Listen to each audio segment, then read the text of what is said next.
से जाएंगे छौड़ी पढ़े के बहाना गे, घरवा से जाएंगे छौड़ी पढ़े के बहाना गे, एकरा पलटावा है तू पाना खजाना गे, एकरा पलटावा है तू पाना खजाना गे, केकरा पर करही छौड़ी तना घुमनवा गे, केकरा पर करही छौड़ी तना घुमनवा गे, केकरा पलटावा है तू पाना खजाना गे, केकरा पलटावा है तू पाना खजाना गे। डीजे कुंदन राज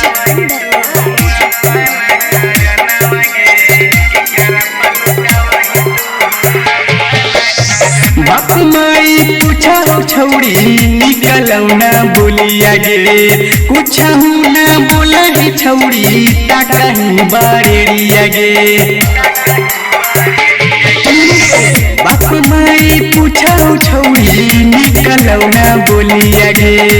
कुछ ना बोला है छौड़ी टाकही बारेड़िया गे, सोच सोचत पागल हो जाओ छौड़ी हमरो मनवा गे, सोच सोचत पागल हो जाओ छौड़ी हमरो मनवा गे, केकरा पलटावा है तू पाना खजाना गे, केकरा पलटावा है तू पाना खजाना गे। डीजे कुंदन राज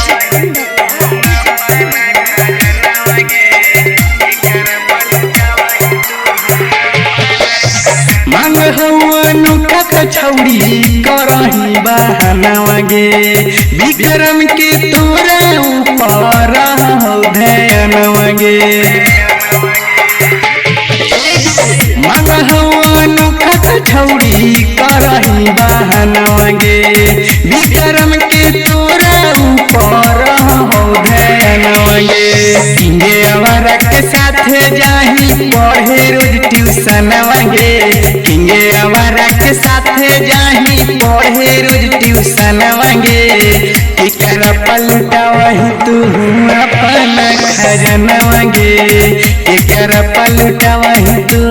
अपना खजानवा गे। Recording by MD